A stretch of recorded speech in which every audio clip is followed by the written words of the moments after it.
I could be behind these moves.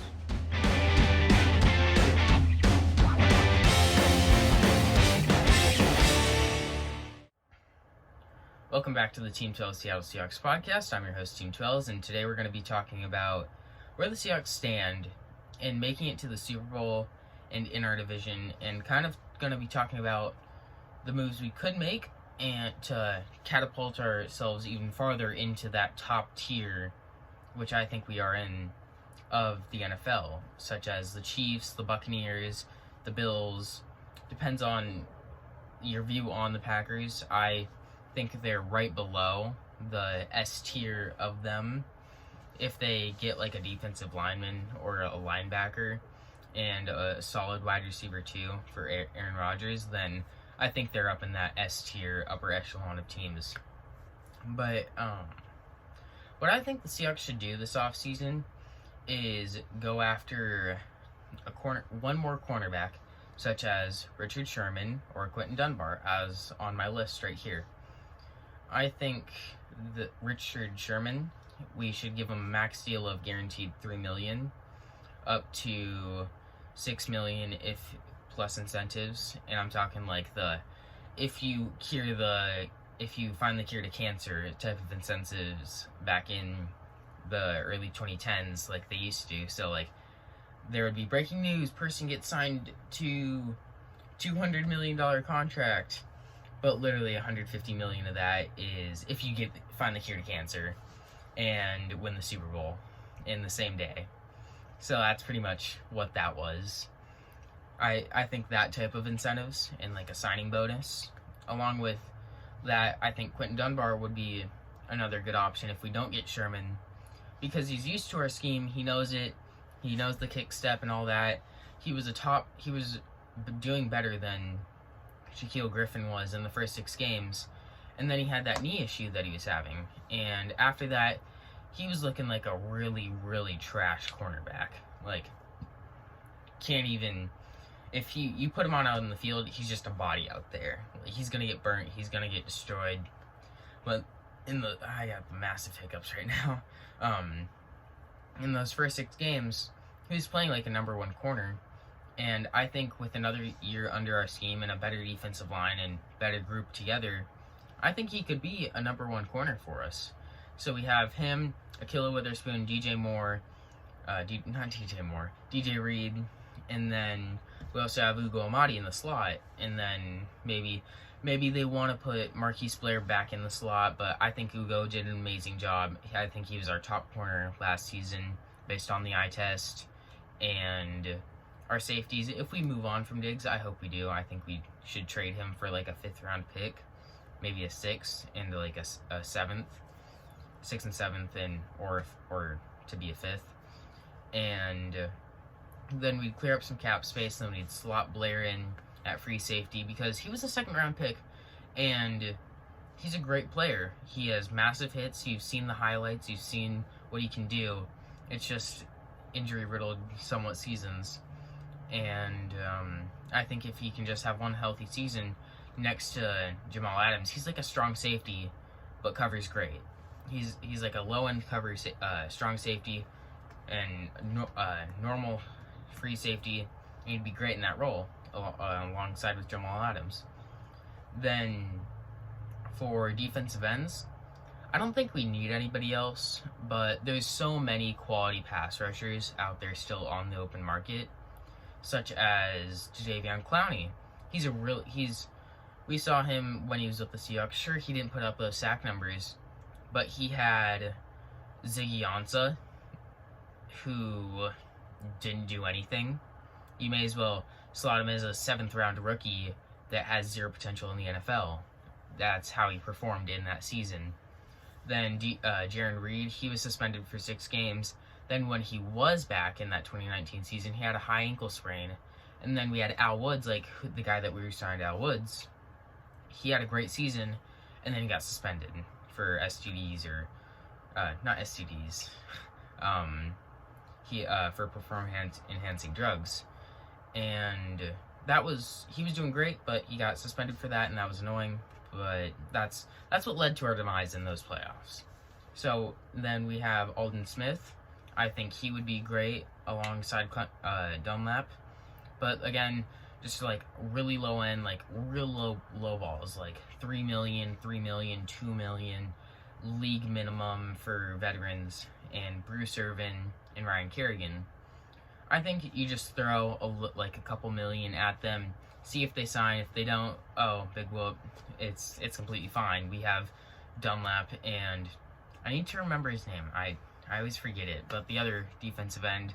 Then we re-signed Mayoa, and that's good. I've been saying "and" a lot. Dang it, it's okay. So I think we're good there. It's just a low ball, and then wide receivers. I think Josh Gordon, if he gets reinstated into the NFL, I think he's uninstated right now. And if that does happen, I think we should re-sign him to a 1-year deal for our wide receiver 3. Then we have DK, Lockett, and him. But if we don't get him, I would prefer Antonio Brown, because he's maybe not the best, but it's Antonio Brown, and Wilson wants him a lot. He's been pushing for him over and over. And for a guy of Wilson and Tom Brady to be pushing for Antonio Brown, who, if the alleged things are real, then I hope he pays his dues, and I then get him away from our team. But if it isn't real and it's just women doing something, just trying to ruin a guy's life, then I want him over here. Pete Carroll has brought in troubled past players, and he's fixed them up, and they've been great.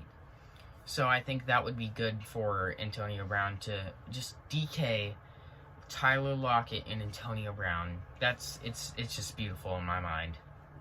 Then on the offensive line, we actually extended Gabe Jackson instead of an extension of another 3 years onto his 2-year deal, we just threw that 2-year deal out, and we slotted in a 3-year deal, where this year he's getting paid, I think it was either $2.7 million or $4.7 million, but then he's making like an average of $9 million after that. So I think he will be a great left guard for us.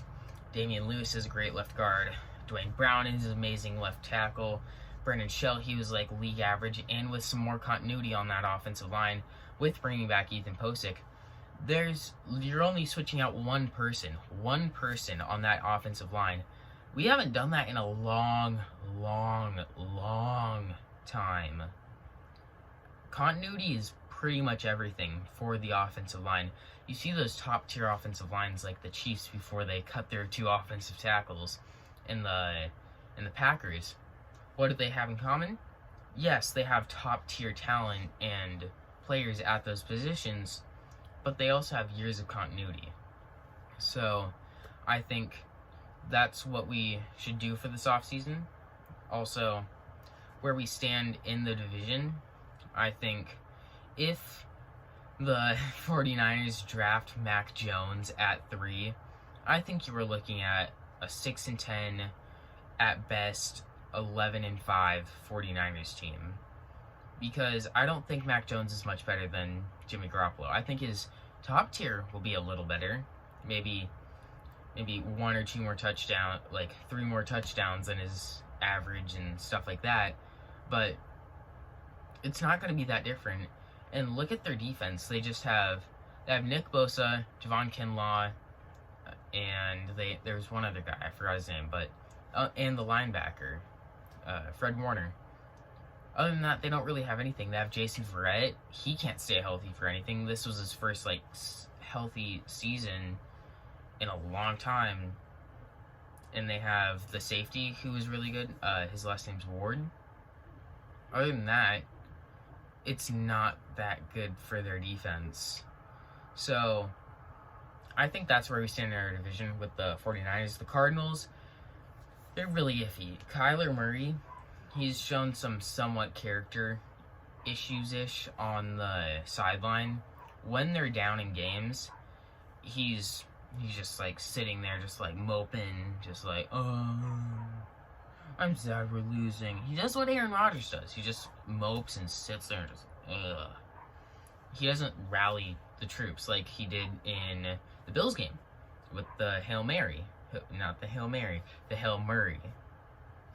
And if they bring in a solid wide receiver too that's not named AJ Green, 30, up in his early 30s, in the age where wide receivers go to retire, when they start retiring, if they actually get like a 25-year-old, 26-year-old guy, or Antonio Brown, or someone like that, then I think they could be really good.